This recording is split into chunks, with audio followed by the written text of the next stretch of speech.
What round they rise to find that? You're playing touch butt with that dork in the park, the ponytail. And I'm the one who ain't got no training partner. I don't think so. Seem to have it all figured out when they're playing midget. Damn it! 60 G's, baby! Dust of Shakedown begins right now.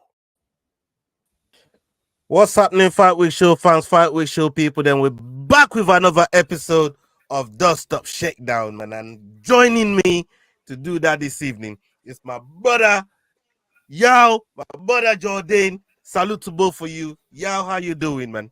Salute, Ola. I'm doing amazing. Thank you tonight. How are you doing, Jordan? How are you doing, Ola? We're good. McDane, you, how you doing, bro? You good? Killing it, bro. Yeah, I mean, midweek, dust up, shakedown. Let's fucking rock and roll. Fuck Leroy. Yes, brother.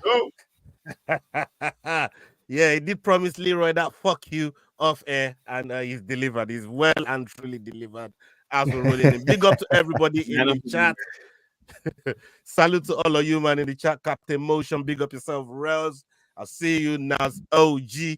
But Naz, your manager got sacked today, bro. What's going on over there in Chelsea, man? You know what I mean? You, man, fucking ended up above Man United, and you still got your manager sacked. You know what? Big club mentality. I like it. Do your thing, man. Do your thing.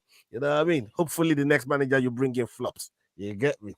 Anyway, just had to slide that one at the end as well. Hope the next one flops. Yeah, I had to get that one. I had to get that one in there, man. Big up Fight Talk 247. Salute to you, Del Boy. Gotta big up yourself, people. Salute to you as you lot rolling in. Make sure you're hitting that like button, hitting that subscribe button, and make sure you sharing the video as well. Make sure you're subscribing to the guys on the screen. We got the Rambling That podcast, the Head Kick podcast.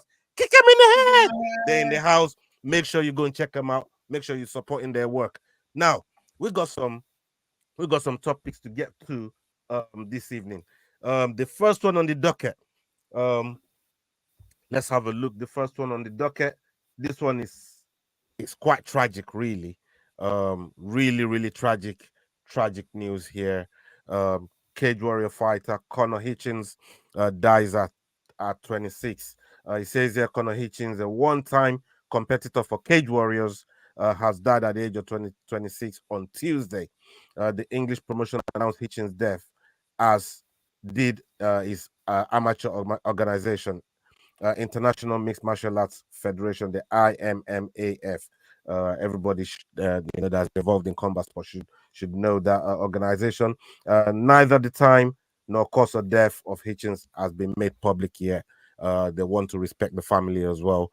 And this one is a real tragic one at 26. Like the lad is, he's only just starting to know life.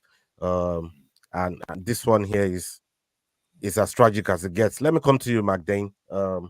What you making of this situation here? I mean, like, nothing.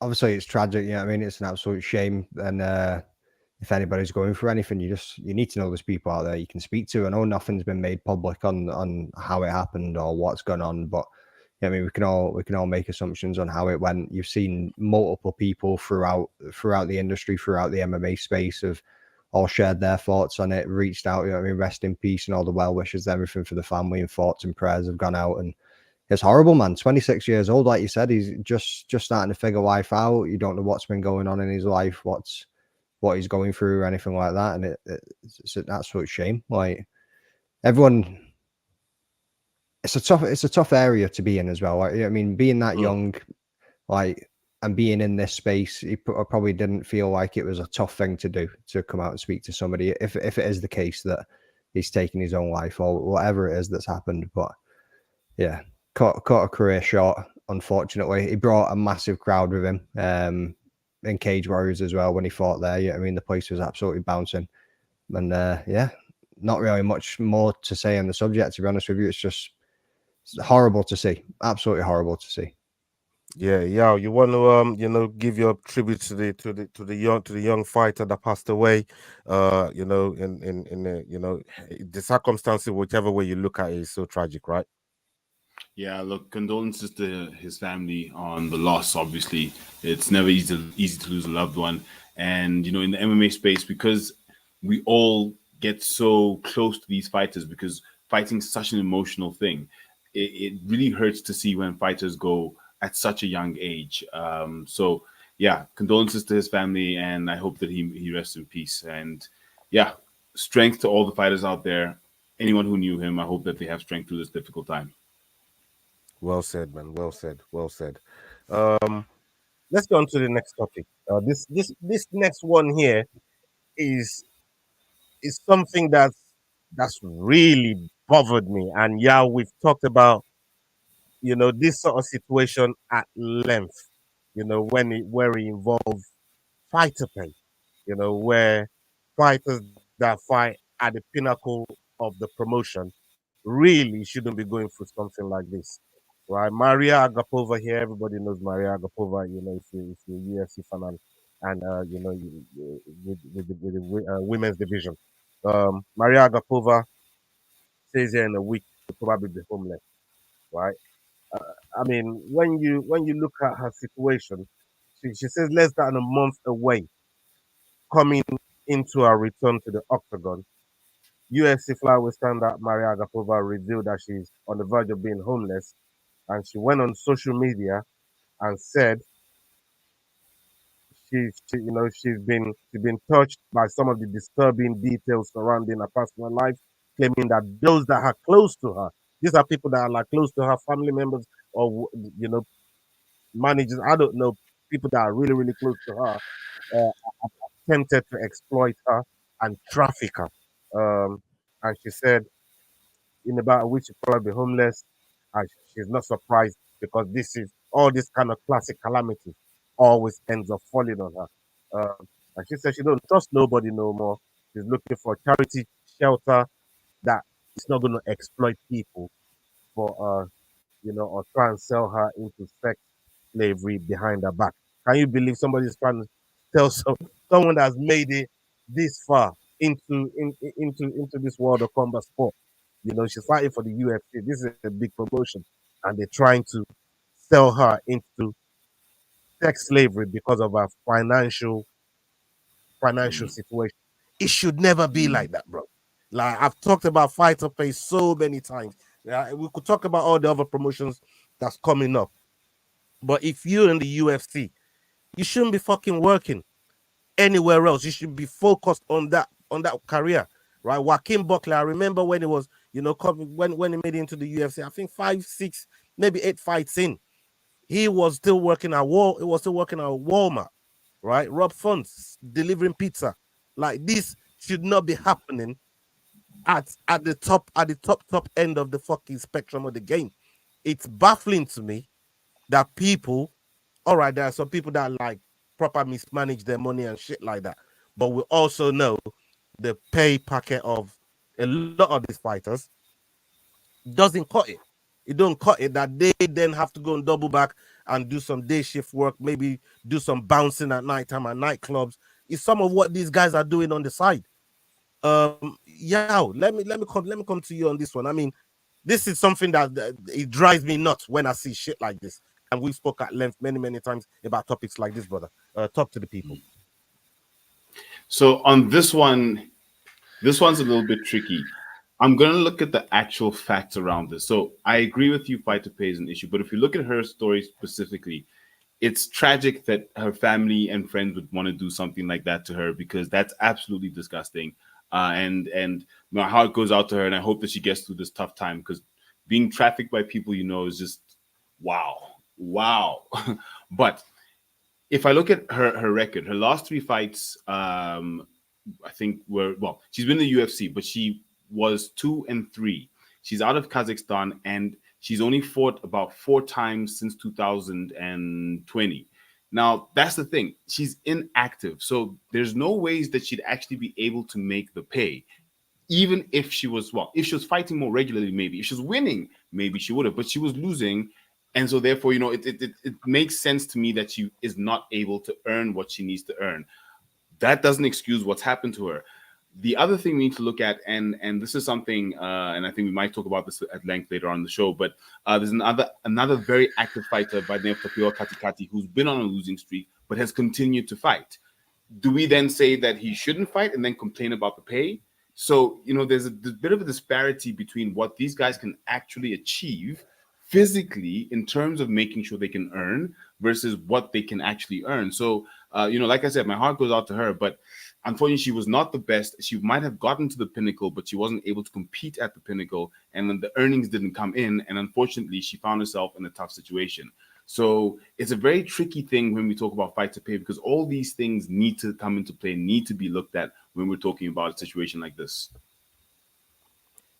Well said as well. You always come correct with the facts, and the facts and context needs to be looked at in this situation here. My thing to not so much of a rebuttal, but maybe an alternative view is the conditions she was training in to lose those fights. The pay conditions, maybe not being able to pay coaches, maybe not being able to pay sparring partners, maybe the situation at home is what's really fucking up a fight. Not making excuses for her. You don't go around making excuses for fighters when they lose fights. But this, coming out with these circumstances now leaves the thoughts of what was she really going through at home to even be losing those fights in the first place, right? McDane, I don't know. Do you have a 1 or 2 points to chime in on this situation here with Mariya Agopova?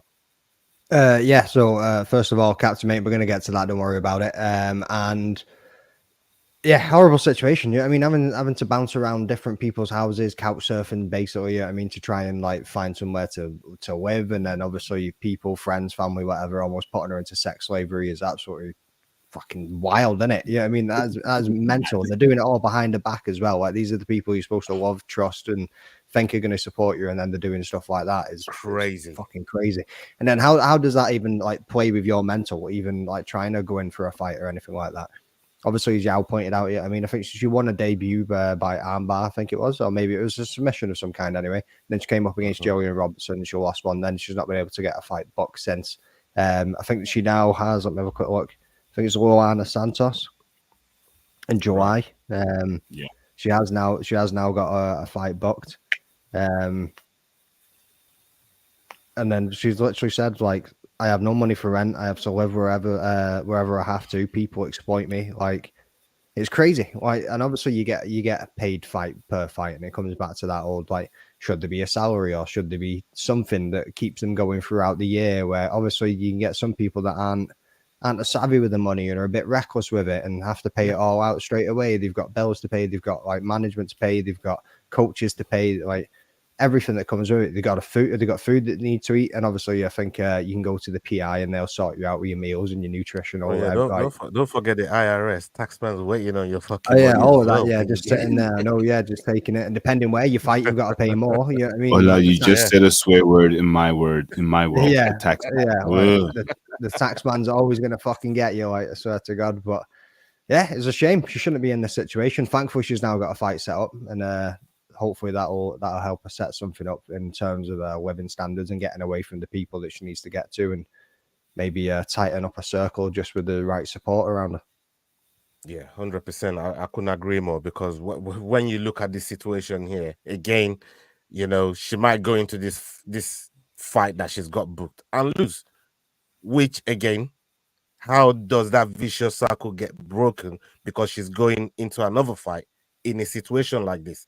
And she said this is not the first time she's going into fights in these sort of situations, where it's shit like this hanging over her head, and she's going into, into a fight, into a bout, a competitive one at that, and it's just like, what's her mental before going into a fight every single time? Like I said, we can't make excuses for fighters on their losses, but when something like this does come out, it gives you perspective into like what's the situation at home to really be going through something like this, man. Like us, and you man said it right. Just hope that she sex slavery, man. You know what I mean? Just hope she she gets through this situation here. It's nasty business. It's nasty business, And I hope the people that are trying to do this to her, get to face justice as well, one way or the other, because it's not fucking right. It really isn't. Bro, that's a sad topic, man. I'm telling you, It's we're terrible. delivering all the sad topics today. We're Oh delivering yeah, all we're the sad topics starting off today, with the man. sad topics. But We'll get to the fun stuff later on. we Stuff that we'll needs get to the talked fun. about though, isn't it? You know what I mean? Yeah, we'll get to the fun stuff next. Let's get to that fun stuff next right now, bro. Let's get to it, man. You know what I mean? Because anywhere this brother is, anywhere Conor McGregor turns up, it don't matter what he's doing, whether he's acting in the movie, Conor? whether he's beating up old people in the pub. It don't matter what McGregor's doing. We he always gives us something to talk about. And McGregor has come out now saying he wants free fights.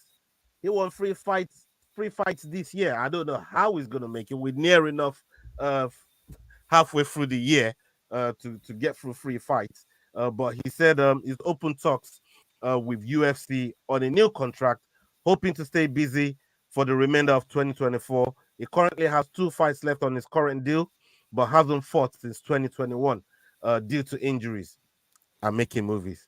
McGregor plans to have 3 bouts this year: June 29, September 5, and 1 at the end of the year, or towards the end of the year. He's negotiating with the UFC for a new contract and wants to settle his long-standing rivalry with Nate Diaz on the September card.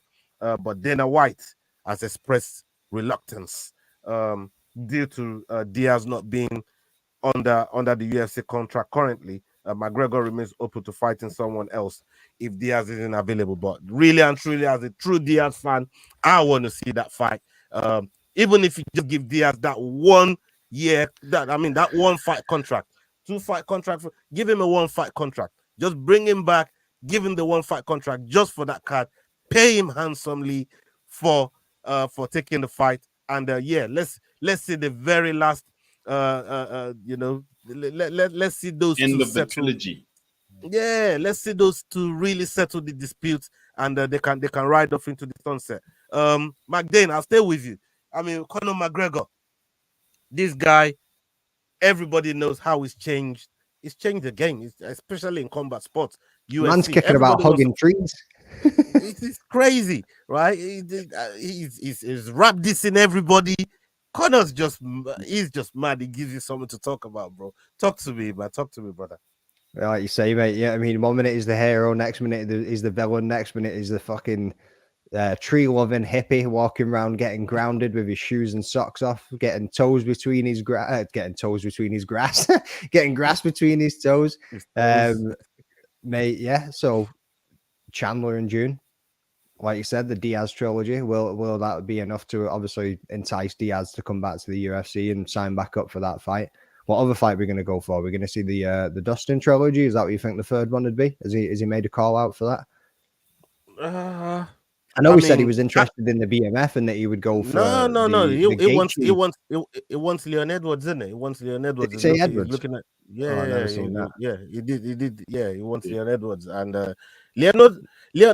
This is the other thing, bro. Edward dust them, like.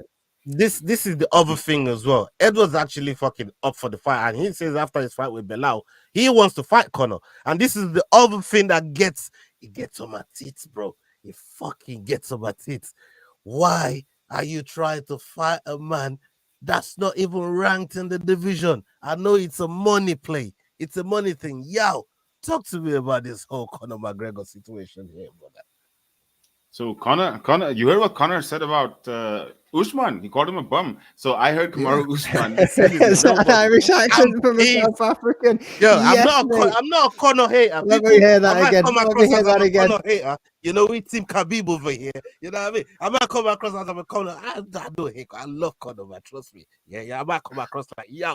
I don't. That motherfucker blocked me. Let me hear that Irish accent again, bro. Come with it. Conor McGregor. No, so Conor McGregor had some choice words to say about Kamaru Usman, who did not like it as well. So the thing with Conor McGregor is he always wants to have us talking about him, and we always do talk about him because he always gives us something to talk about. For me, this is just more for him to give us to talk about, to keep his name in our mouths for him to make the money that he makes, so he can still talk about proper number 12 Irish whiskey, his movies, and whatever else he needs to talk about. Do I want the fight to happen? Yes.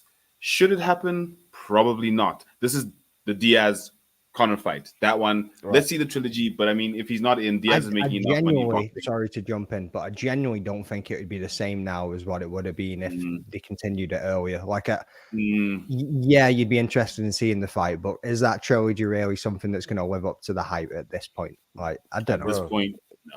I mean, but the Edwards fight, I say Edwards, go get it.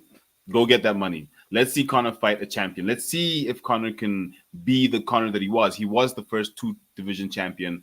I say that fight, as much as he's not ranked, I would like to see him against Edwards, because one of two things happens. Edwards says, hey, listen, look at me. Ghost data's loading. Or Conor says, well, here I am. I am the best. I am the GOAT. So for me, that's a fight I'd like to see. The Diaz fight, not so much. 2-fight champ that he never defended. 2-weight champ that he never defended. Thank you very much. You took the words right out of my mouth. Aldo never got a fucking. I know you were sitting over there like Pereira was like, mate, like never defended it. Don't get me wrong. Yeah, he put a whopping onto Alvarez. But at the same time, it wasn't the same Alvarez that we've seen in there, and it was also Alvarez probably towards the end of his UFC career. You know what I mean? So then again, never defended the lightweight belt. Aldo never got his rematch, which he should have got, even though it was a 13-second KO. Like he should have had, he should have had that rematch, and it would have been interesting to see what happened after that. You know what I mean? Like yes, his rise was incredible. Yes, what he done for the sport was unbelievable. Like the eyes and the reach that he gave this sport, the whole Mystic Mac, everything that surrounded like the Conor era, if you want to call it that, was absolutely incredible. When you then go and look at it for like again, his career wasn't that fucking great when he never defended shit. You know what I mean? Like, I'm just being honest. I'm just like, why give him another title opportunity if we all know he's not going to defend it? He's 1-2 and never defended them. I know, yeah. Why?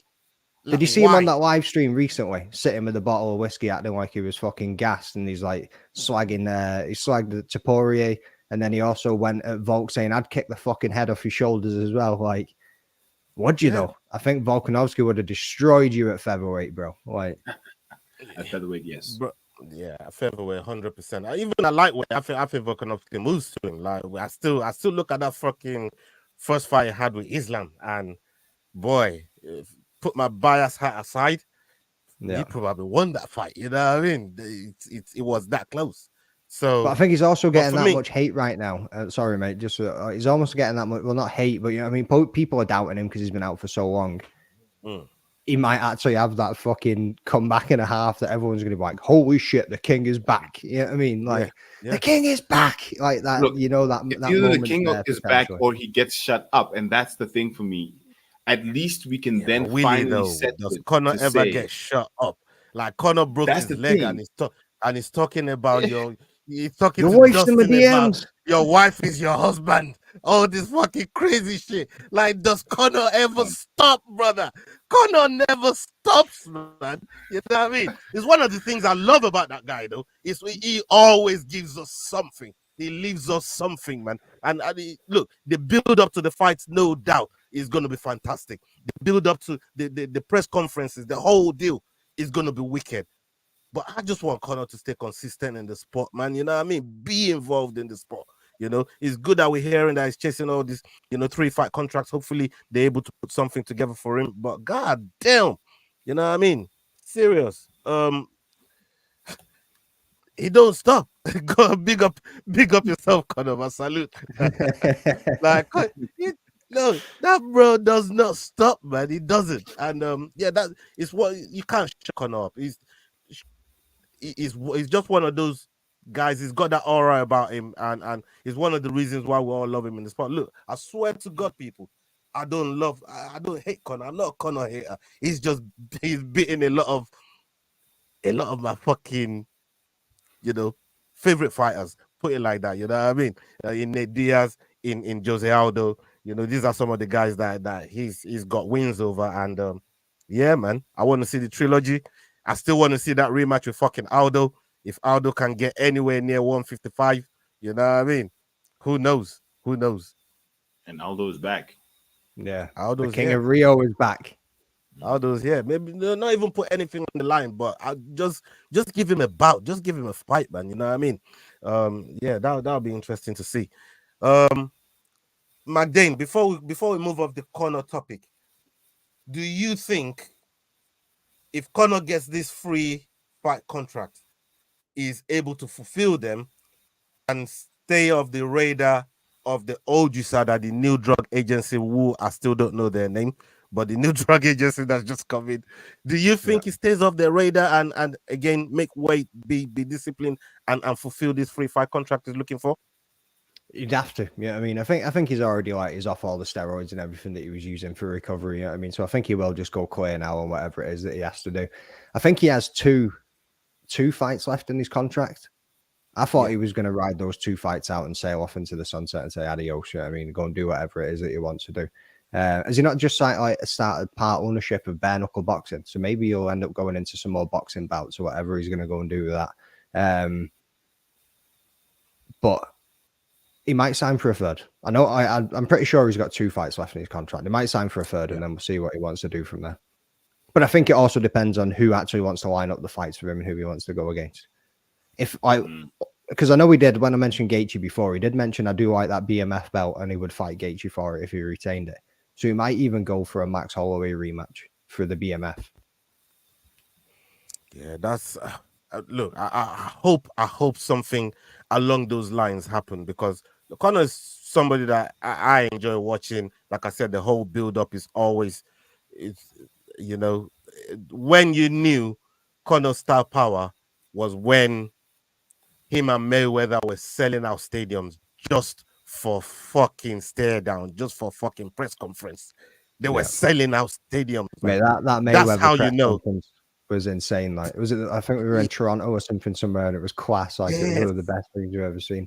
It's wild. It's wild. Conor does some incredible things for the sport, and I always appreciate his presence in this part. I just wish he could have given a little bit more. You know what I mean?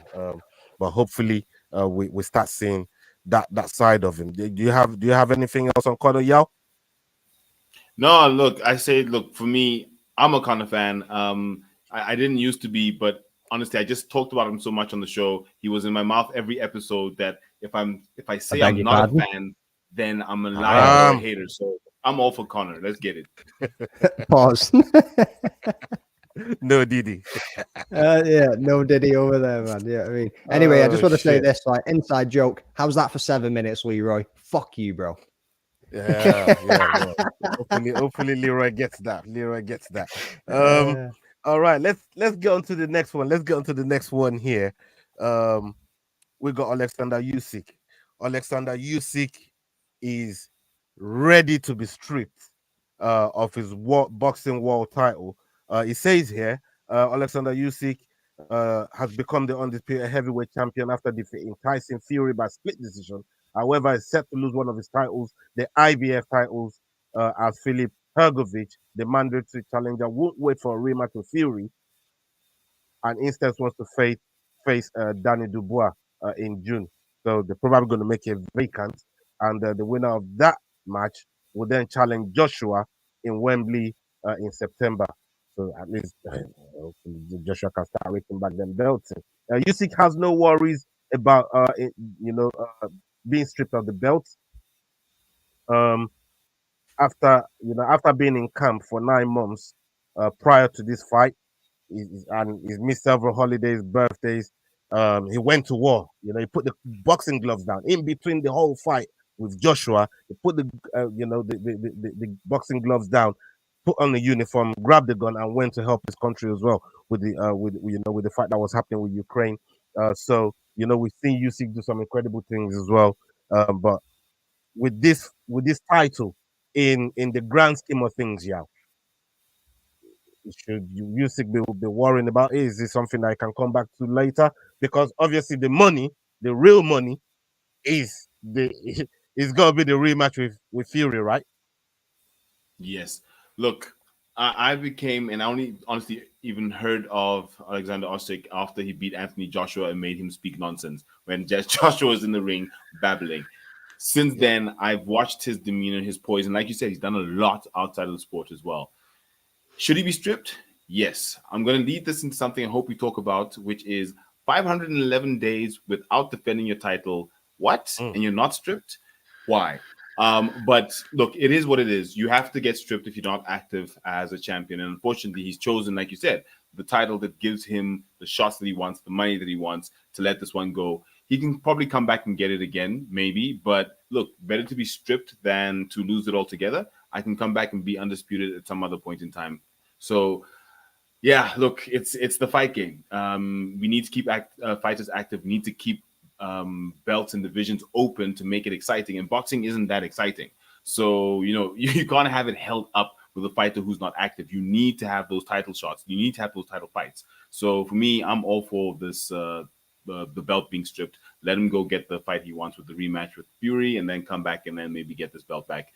Maybe he fights Joshua again and makes him babble again. I don't know. Let's see what happens. Hey. I knew you wouldn't like that one. I'm a leaning duck, bro. Look, I love Anthony Joshua. I'm just saying. If Usyk can do that to him, I'm a fan. McDane, I mean, we've heard what the situation here with Usyk. Is it because obviously that opens the door back for AJ to start claiming some of these belts back if the fight between Hrgovic and Danny Dubois happens over there in June. But what's your whole take of even stripping him in the first place? Because we do talk about Jones like that, right? John Jones, you ain't defended for this long, bro. You know what I mean? That was his reference to the 511 days. You know what I mean? Hope you fucking listening, John. Respectfully on what Yao said, fuck that shit. Yeah, I mean, like this is why I don't fuck with boxing, bro. Like, why can you not have one heavyweight champion of the world? Everybody fights up towards getting towards him. Yeah, I mean, like, nah, let's have 16 of them across fucking how many different shit? What did they call them? WBO, IBF, WBC. Yeah, like, mate, like, fuck me, get a grip. Like, who cares? You know what I mean? The fight I want to see now is the Usyk and the fucking, how's that name just gone out of my head? Anthony Joshua fight. Let's see that rematch. Let's get that one back on the go. You know what I mean? Like, and let's go for the heavyweight on that. Like, why? The man's only just won it. 2 weeks later, you want to strip him? It doesn't make sense. I don't know who that makes sense to other than Yao. Like, I know you want it because you're talking about the division moving, but he's not holding up a division. Like, it's not the same situation as what John Jones is going through right now. Usyk has literally just fought 2 weeks ago. You can't say let's keep it active and let's keep the division going by stripping this motherfucker and then putting it straight back in there. Like, that just doesn't make sense to me. And just to add to what you guys have said as well, yeah. When you look at it as well, these titles, they all have stables. And there's so much politics to get each fighters from different stables to actually fight for the one belt. So to then get all these belts to one person is taking the best part of 25 years for one person to have all these belts. They've been trying to unify this belt for forever, and nobody really wanted to make it happen. Wilder didn't really make it happen with AJ when AJ had all the belts. When Fury had all the belts, he didn't make it happen with AJ. Then Usyk had it. The belt has been around for so long. It's just changing hands. And to make it undisputed, for one person to even have it, it's been politics after politics with the managers, with the stables, with the owners, with the promotion. It's been crazy. It's been crazy. And to now want to strip just one of those titles again and then stick it back in the stable, it's wild to me. Because once Dubois and AJ fight, it goes back to the one place where because they're from the same stable and they just keep it in house. You know what I mean? So that's always been the wild thing. About those. Did you see the point about Usyk apparently sniffing something at the end of round 8 or something like summit? Like, I mean, the man was gassed, could barely even breathe, barely even open his eyes, and apparently his corner have held something up to his nose, and he's sitting there, his eyes are closed, and he's like leans forward, and it does look like he has a breathe of like maybe smelling salts or something, and his eyes just open, and he's like. Man just looks fucking insane. Imagine if that was a shot of TRT.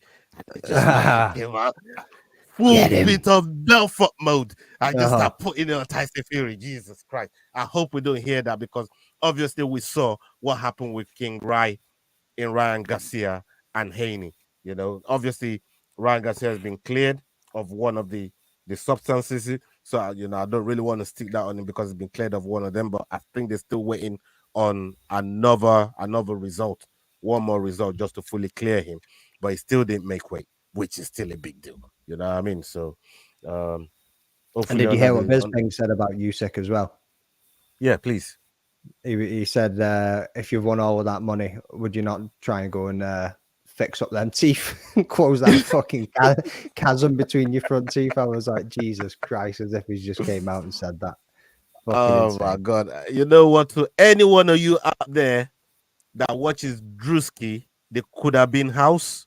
There's one guy on there called the ugliest N-word alive. Yeah. All right. This guy's teeth is I'm gonna see if I can fucking give me 1 second. Give me 1 second. Yeah. Go for it. I think even Anthony Smith was kind of taken back by it as well. He was just like, what? As if you just fucking came out of that, but it was a belter. Just the way that he phrased it in typical Bisping. This guy just fashion, won. you know what I mean? He just won bare money. Hold on.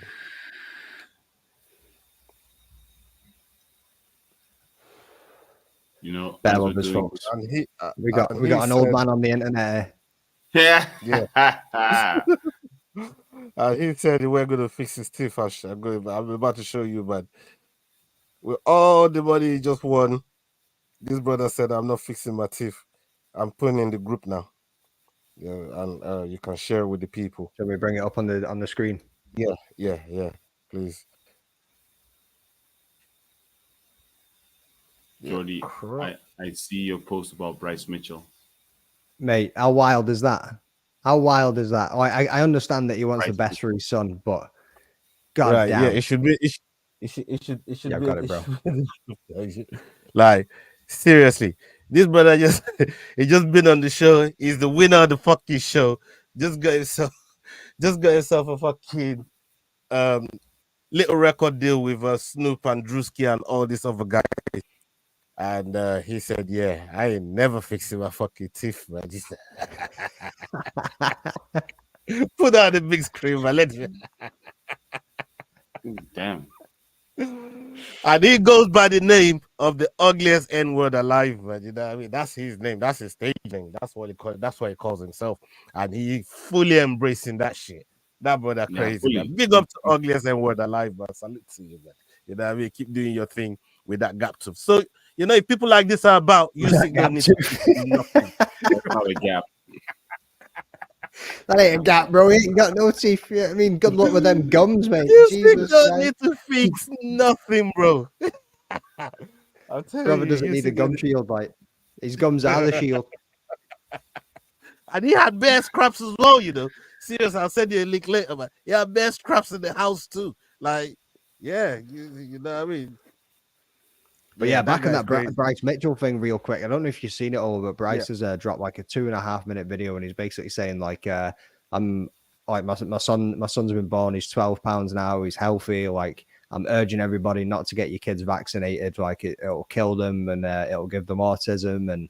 And then he was like, I'm also going to be homeschooling my son. We got to homeschool our kids, otherwise they're going to turn out gay. And then he was saying that, like that was like a direct quote too. That's I'm kind of paraphrasing a little bit, but at the same time, what else did he say? Like they took the Bible out of schools and that they're reading them Edgar Allan Poe, and Edgar Allan Poe shagged his cousin. So my son ain't reading no Edgar Allan Poe, bro, because he doesn't want his son to worship Satan or be gay. Yeah, like, right, mate. And then he goes on to say, I think they started saying, "Oh, we're going to contact like child authorities or something." And he was just like, "Yeah, and I'll be dead." And they were like, "What did you say?" He was like, "You fucking heard me. Like, I'll be dead. Like, before anybody touches this child, like, he's going to go down swinging." He was like, "It'll be a cold day in hell before anybody touches my kid." I was just that's like, a real Bryce Mitchell quote. That is heavy in it. But at the same time, like, if they're already getting flags about you, thinking, "Shit, we need to get somebody to come and fucking take this kid away from this man. Then basically saying that you're going to fight every man alive, CIA, FBI, no man alive's taking my son. You know what I mean? Like, No man alive. no man alive. They're going to come and fucking take your son off you, aren't they? Yeah, bro. No, Like, look, in a I way, love Bryce, in a man. way, in a He's just way, wanting the best for him. He's wanting the best for him. and I'm gonna defend Bryce a little bit here, man, because I fuck with Bryce like that. You know what I mean? I like Bryce Mitchell a lot. I love the way he fought. You followed him from when it was on Ultimate Fighter, when him and Brad Katona really got to it. All that shit, all that business, being fucking with Bryce for a long time. Now, when you look at this situation that he's talking about here, this is one that's really, really close to his heart.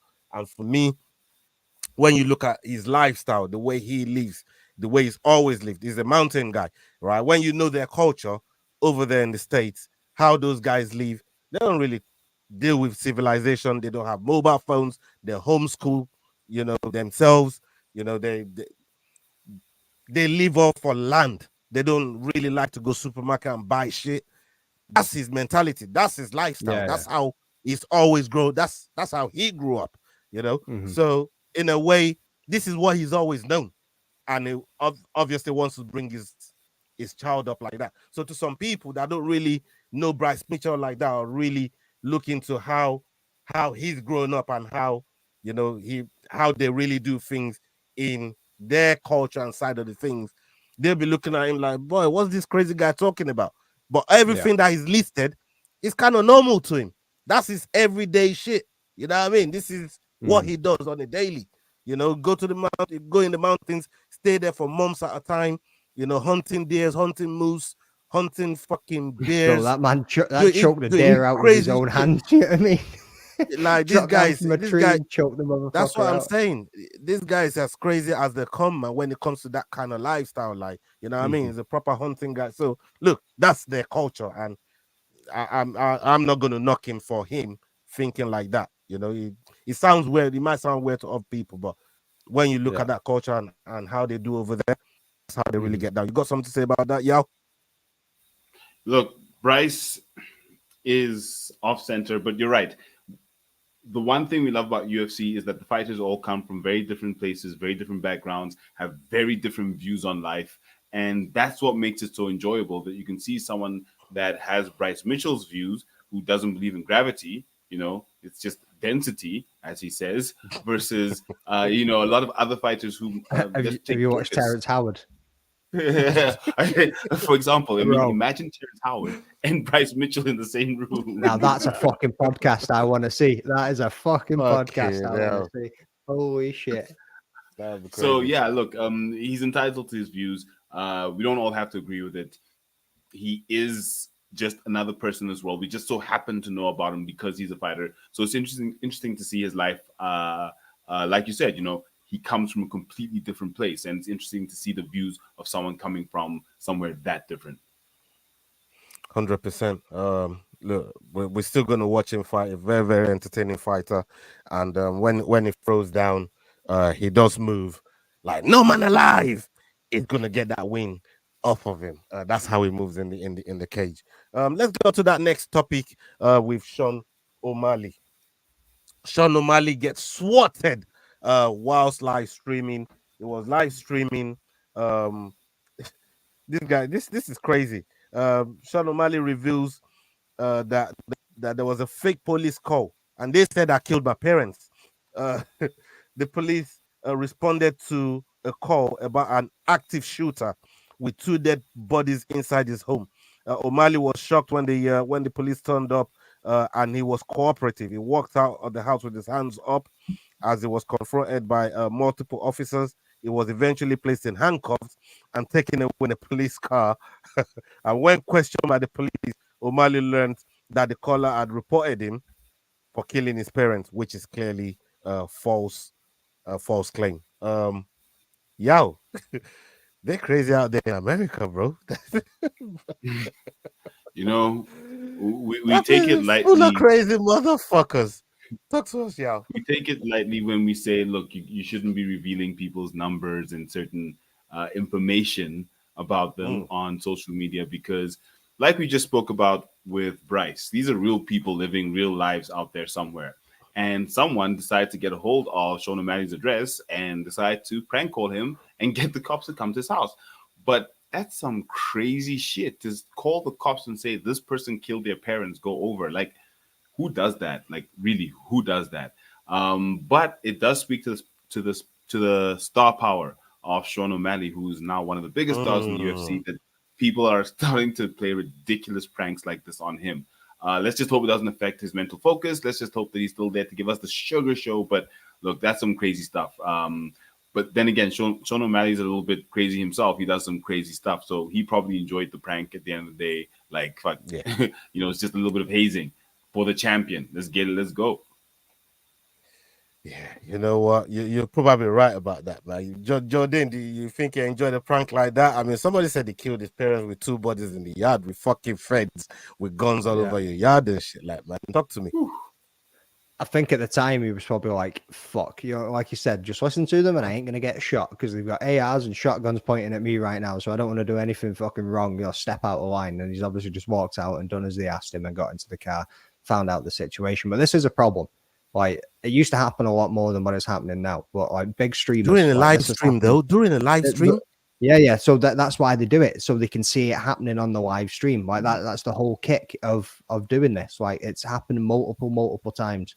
So like loads of different streamers across multiple platforms. It's happened on Twitch and whatever else is out there. Like, there's loads of them now. I don't even know the names of them. But like, the person that's calling it in want to get the kick out of fucking seeing it from happening, and it's mental. He said like it. What did he say? Ola, I think you and I need to make a call. We need some excitement on Jordan's side. Yeah. 2 seconds, I'll send you my address. The last thing I need at my fucking door. I'm telling you right don't now. Don't be sending the feds to my house. Like, fuck that. I mean, you see me going out in a war. No, it's crazy. It's crazy. Like you said, this is why Bryce Mitchell don't like to be at home. He likes to be in the mountains somewhere. Like, stay the fuck away from people because this is what they do. You know what I mean?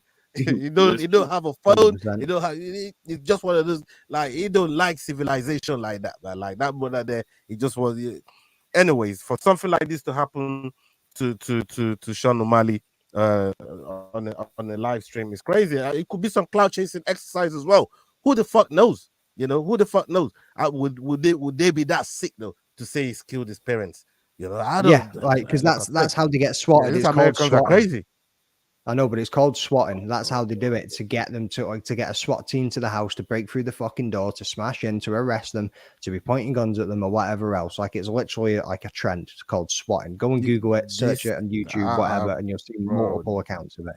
And they have come up with some wild stories, to get a SWAT team to go to your house. Yeah, I mean, but I think he would have seen the funny side of it afterwards. Like, he's gone, what it is. But now you might have to need to move the fucking house because somebody out there's got your address. like Yao said, you know what I mean? He probably got a kick out of it, man. Knowing. And saying that though, like the absolute gimp that's got his address, is he really going to turn up to his house though? I remember when I sent Arnold Allen a poster to sign for me, and like, he literally just sent me his house address. Like, I know some people that like often give a PO box or whatever to send it to. This dude just gave me his house address, and like my message was like, did he just give you his house address? I was like, yeah. And he was like, well, what if you turned up? I was like, you think I'm turning up to Arnold Allen and Big Pace's house? Like, you've got another fucking thing coming. If I just turned up there, like, yo, like, fuck no. Nah, I mean, I'll probably get along with him now. It'd be cool. Like, what's happening? Like, it might even make me a cup of tea. Yeah, it might be that. You might get ironed out too. You know what I mean? Yeah, exactly. I ain't risking it. Like, fucking Pace is a big boy, man. Like, fuck that. Nah, man, that's crazy, man. That's crazy. Big up everybody that's hung with us so far. Salute to all of you, man. Big love. Thank you. And make sure you're subscribing to the channel. Make sure you're liking the video. Make sure you're sharing it as well. And make sure you're subscribing to the Rambling Dad podcast, Head Kick podcast. Kick him in the head. We're over here giving you content and breaking the news in the MMA world. That the current events that's been going on in the MMA world. We got Chael Sonnen.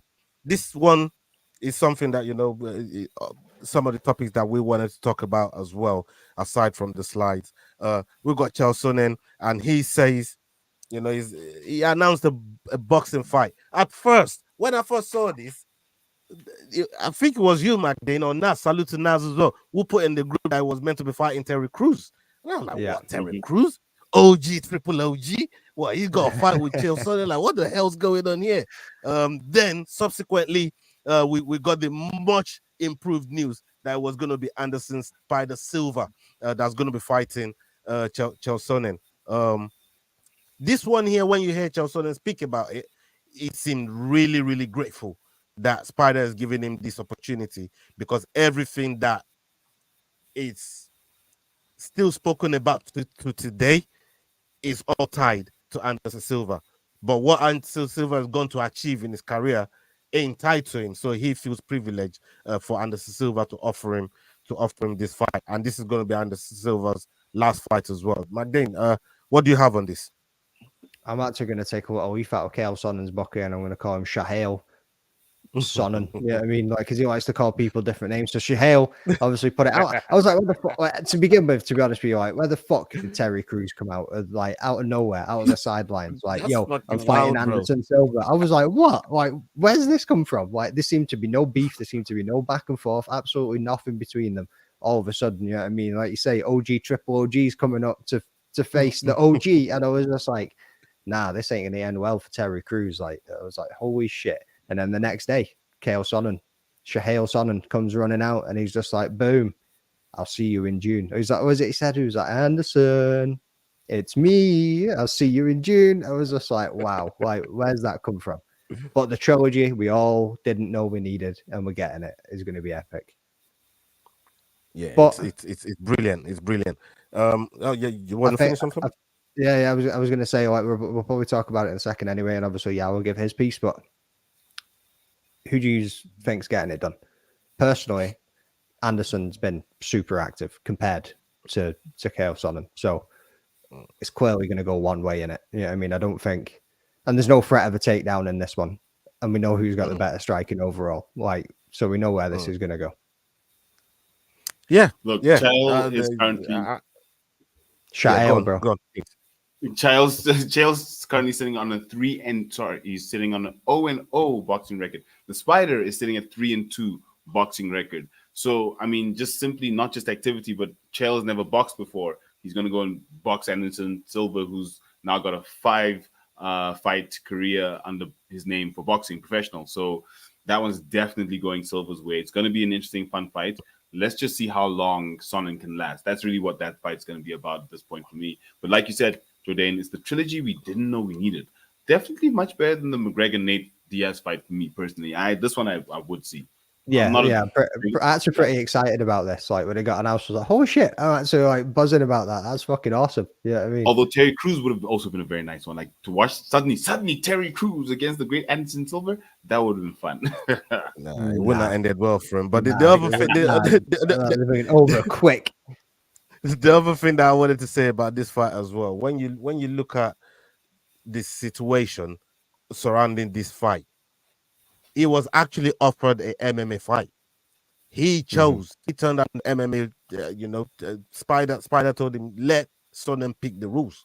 Right? He let him pick the rules. Whatever rules he picked, we're gonna go with it. But he was offered the MMA, and he said, no, you know what? I've always wanted to box. I don't know whether it's the bag that's in boxing now that's making Sonnen think, you know what?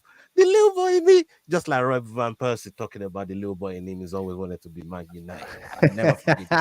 I'd never forgive that guy. You know what I mean? I would never forgive that guy. And Chelsea then is sat there thinking, boy, the little boy in me has always wanted to box you. Yeah, the 50 million reasons to want to fucking box it. You know what I mean? Undefeated, undisputed, never lost a round. Yeah, I mean, yeah, crazy, man. But you know what? He's chosen to go into boxing, and he's also got something lined up with Masvidal as well. But he's gonna put this Spider Anderson Silva fight as a priority. Like I said, he got so much admiration and gratitude for Anderson Silva actually offering him this fight. This is gonna be a legacy fight for Anderson Silva. So for me, I still think Anderson Silva, legend of the sport, this is a trilogy every combat sport fan should want to see. Every combat sport fan should want to see this, 100%. Jay says here, big up Jay. Jay, salute to you. He says your opinions on Joaquin Buckley. Yeah. He got the best finish that I've ever seen in the UFC. How about that? Yeah. Yeah. Take that to the bank and cash it. His No, I last like Joaquin performance was Buckley. absolutely incredible, man. Like absolutely dominated in his last performance too. I think we've already spoke about it. Yeah, I mean the call out and everything Yeah. was wild, and how he's now going back and forth, and he's tagging DC and everybody every day on Twitter, going, "Hey, how you doing?" You know what I mean? And like, I don't know.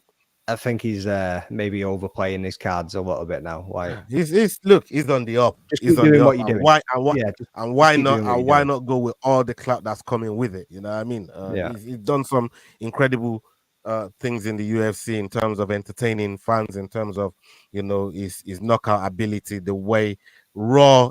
I mean, this is God given power. What Joaquin Buckley's got. It's God given power. You don't like train for power like that. It's either you got it or you don't. Some people have it in volume and then finish people. Some people can do shit like that. Left hand, right hand, back kick, whatever. They will turn your fucking lights out. And he seems to have all of those things in abundance. And he looks like he's in the right weight class now as well. He's enjoying himself. And yeah, he's putting some bit down on a lot of fighters at the moment. And his stock is going up. I like Joaquin Buckley a lot. And I had an interview I like with it a lot. Impact Sangane.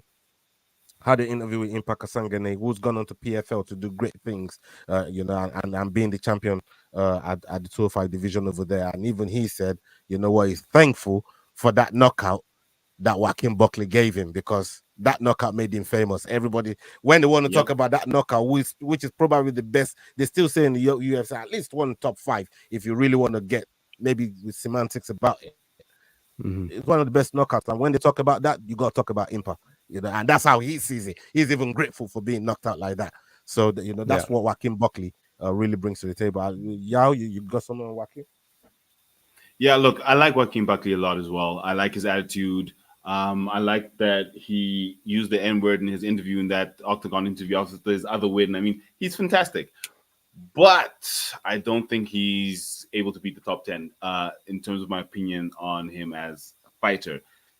He's good, but he's just missing a little bit of refinement to take on the top 10, because right now the top 10, he's not fighting welterweight. He's gone up to middleweight, right? Yeah. Absolute killers. So I'm not sure about his prospects in top 10, but look, let him keep on pushing hard. Let's see what he can do. Yeah, I like to watch him fight. I love watching him fight. And like you said, that knockout, that legendary head kick knockout against Mbaka Sanganai, will always have him as a fan favorite, no matter what happens in his career. But if I look at the names he's fought, he needs some very, very good real competition. Again, he's fought Imanov, but give us someone else. Give us someone else. Let's see what happens. But I don't think he's top 10 ready just yet. I like that he's active as well. That's one of the things I like about him. He's very active, and you can only when somebody's putting their bodies on the line, like they do, trying to climb that ladder, especially in a promotion like the UFC. That shit ain't easy, as we've seen. We've seen that a lot. Next topic I want to talk about. This one is closer to home with you, Yao. EFC is coming up with another pay-per-view, and it's wild. We got Terence Balelo, Black Panther, good friend of the show, Tumelo, Bones of Steel. He's gonna be competing for the interim flyweight title at EFC. Is it EFC 114? Yes, sir. 114. Yeah, EFC 114. And these guys, we know how competitive they are. We know how driven they are. We know how ambitious they are. They all want to get to the top. But from your observation, watching these guys fighting their way through, both of them going through different journeys, but they're colliding now for the interim title. Who's going to be, the winner of that is going to be facing Zulu. What's your overall take on all of that? So, interestingly enough, we talk about titles and champions vacating. So Nkazumulo Zulu, King Shaka is unfortunately not able to compete because he's injured. Now, under normal circumstances, Terence the Black Panther Balelo is the interim bantamweight champion. Similar as Tom Aspinall, where we have an interim champion that can't be fighting for the championship to unify the title. So, precedence is set. If the title holder can't fight, sometimes you do let the interim title holder keep active. Because as you just said, activity is very important. So to have Terence defend against Tumelo Manyamala is a fantastic, phenomenal fight. After Gift Walker won the featherweight title, the champion called out Tumelo Manyamala when he was champion. So I'm very excited to see him getting a title shot, be it an interim title shot. But he is going up against the one and only Terence Big Balls, 10-hour notice Balelo. And we obviously know what Terence Balelo brings to the table. We know what the Black Panther does when he fights. So this fight is going to be absolutely electric. It's a Cape Town derby. Both boys out of Cape Town. Woo! Woo! And on this card, I just got to talk about EFC 114. EFC 114 is another card that's absolutely fire. For the first time in a while, we have a female fight on the card. Very excited. They haven't yet been announced, but we do have one of the fighters. But when they get announced, which will probably be in the next few weeks, we'll talk about it again. We have one of my favorite, actually my favorite fighter, Ntando the Zulu Warrior Zondi, is back for his third fight. Oh my goodness, second fight, sorry. Oh my goodness. Oh, let's get it. Let's go. So yeah, it's an absolutely stunning card. Looking forward to seeing it. EFC 114 in June. Henry Jacobs is on that. It's going to be on that card there as well. And on top of that, we have Ayanda the Power, who's also been on the show. He's going to be on that fight there as well. McDane, you've spoken to one or two of these guys, that we've just mentioned. That's going to be part of UFC. I mean EFC 114. Adrian Sanchez, who's really, really, a close friend of ours, trains and partners with Tumelo, and Tumelo is going to be going against, Terence Balelo, Black Panther, the brother, him very, very well as well. What's your take on this bout? And at one point, I did tell Balelo this was likely to happen. He got mad. Talk to me, brother. Yeah. Well, you said he got mad. I mean, I don't think he expected Tumelo to be in line for it. I don't think he thinks he's deserving for it. And obviously, as Yao pointed out, is the interim bantamweight. This is obviously going to be completely different, and he could be holding 2 interim titles by the end of this fight, which would be absolutely insane. And then, as I said to you before this one, we could end up with a super fight. Imagine having both belts on the line, one fight, winner takes all. That shit would be insane. And as you say, the hungry, the epic, absolutely epic. And the hungry, the motivated, they're also wanting to reach that higher level. They want to be coming to the UFC. They want to be going to whatever promotion it is. It's going to push their career even further.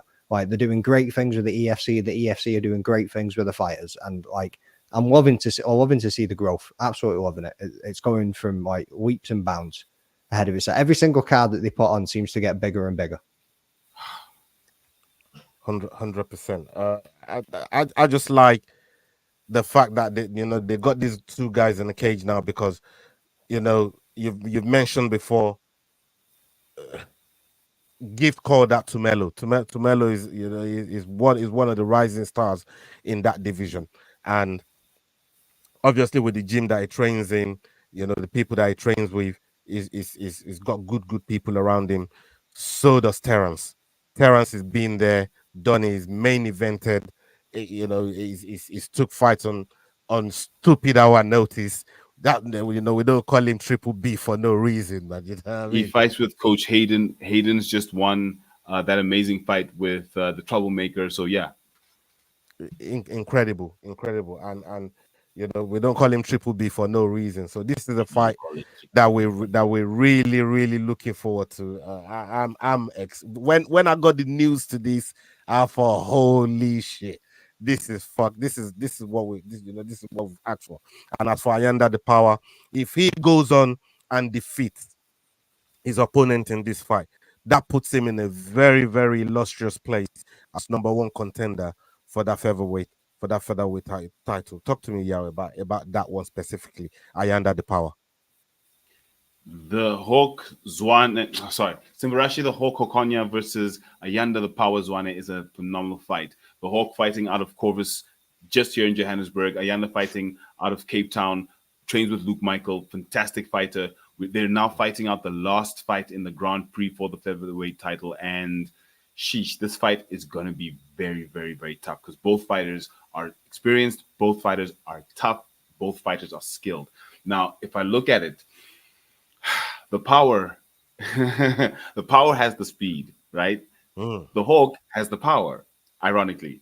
And if I look at them in the stare down, Ayanda has a little bit of a height advantage over Simbrashi Hokonia. But look, I think I know you're going for Ayanda, but Corvus, my home gym down the road, I have to go with the Hawk. I see how these guys train. He trains with two former bantamweight champions in Nick the Saint Wende and Sylvester the Gladiator Chifumbu. Trains with. So for me, if I look at where he's training, he's always out cornering in Mm. UAE whenever, sorry, in Brave whenever Nick goes across. So Yeah. he's got that experience, that slightly more experience in terms of the overall pressure of dealing with something like a Grand Prix for the featherweight number one contendership. So it's going to be a fantastic fight. Honestly, it can go either way, but I'm going the Hawk on this one. Mm. We're gonna see where this fight takes. So I'm so looking forward to this card. Please, Jordan looks Jordan, like you got he something there. disagrees. So a lot of these fights, we always end up having fighters coming from Joburg and Cape Town. Is there, obviously a man being in location, much of a rivalry between Joburg and Cape Town? Does it hype these fights a little bit more, or is everybody still quite close anyway? Still quite Good close question. anyway. Yeah. Yeah. There isn't yet that level of rivalry, I but get it that is feeling when I'm starting. spoken to people. Yeah, it is starting to build. Because you've got Durban, Joburg, and Cape Town. Those are the three main fight centers, and then the Eastern Cape as well. But those are three main fight centers in terms of cities. And Cape Town's been on the up recently. A lot of Cape Town fighters have been coming up, winning a lot more than they used to be. Because previously you had to come and be in Joburg, train in Joburg, and then you get through. So as there's more and more of them winning titles and holding titles, Terrence, Luke Michael, we've now got Ayanda, we've got the troublemaker back. So now that rivalry is having a home because you're having top fighters from both cities. You're not just having one city that has the top fighters because then Yeah. there's not really a rivalry. It's just that one city is better than the other. So Yeah, yes, it is starting to become one of those things where you now have two Cape Town fighters in the interim title fight in a little Cape Town derby, which hasn't really happened before. So very exciting to see. Yeah. Yeah, man, that's going to be Wicked. interesting, man. 100%. That's going to be interesting to see. People, make sure you keep your eyes on our socials. When it gets closer, we're definitely going to be announcing. We're going to tag all the relevant people as well that we always tag in our post. So keep an eye out for that. EFC 114, like Kick 'em in the Head podcast said in the chat, there is going to be absolute fire. The last topic that I want to touch on before we leave tonight. Salute to everybody that's hung with us. Big up yourselves. Make sure you're liking the video, whether you're watching live, whether you're watching on playback, and make sure you're subscribing to these guys on the screen. Kick them in the Head Kick podcast, and the Rambling That podcast. Right. Salute to both of the guys. The last topic that I want to talk about is Javier Mendez. Javier Mendez. We know who Javier Mendez is, right? If you don't know who Javier Mendez is, I'm saving this for the last. I'll save the best for the last, right? Javier Mendez here, Islam's coach, Khabib's coach, DC's coach, yeah, Cain Velasquez. You want to name all these top fighters, yeah? He trains all these bad individuals, you know what I mean? And he said that Islam is willing to offer his neck to Dustin Poirier in the upcoming title fight at 302. They've been trolling Dustin on on how desperate he is for pulling guard and looking for that guillotine. So they want to see if he's really about it, and they're going to offer him that neck and see if he can really pull up that guillotine, just like he tried when he was fighting Khabib. But Khabib, on the other hand, did it on purpose to tire his arm out and get a better position on him. But yo, I'm going to come to you first on this, and then we'll go to Jordan. I mean, what's your take on even in a competitive fight that's got everything on the line? Would you be risking putting your limbs out to any fighter. I don't care how shit they are. I don't care how shit their jiu-jitsu is. Why would you do that? Please talk to me, brother. So there's a reason why Dana White put Islam's quote up at the PI in Las Vegas. Because as Islam said, doesn't matter who you put in front of me, I'm going to fight this fight and I'm going to win.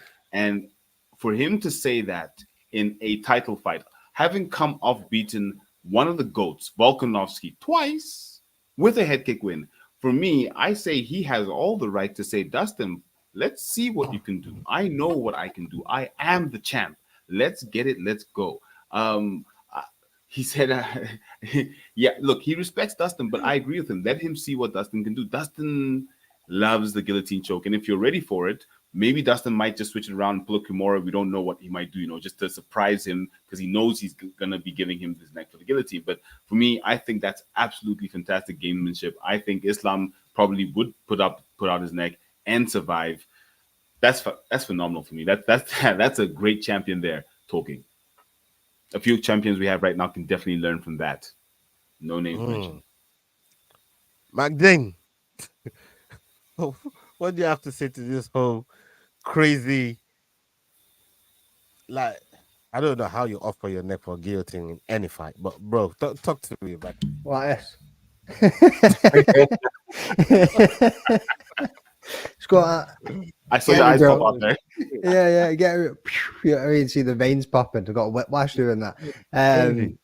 Mental, mate. Yeah, I mean, but that also just goes to show the confidence that he's got in his own game. He's like, hey, you can put me in a guillotine, bro. I'll get back out of it, and then I'm going to triangle your ass. Like, but there was another quote from Javier Mendez that he said, honestly, I think it's an older and wiser and still dangerous as ever, Dustin. So we have to be very careful. We play our game, and he's not going to have that kind of chance that people are expecting. But if we don't play our game, it could be bad for us.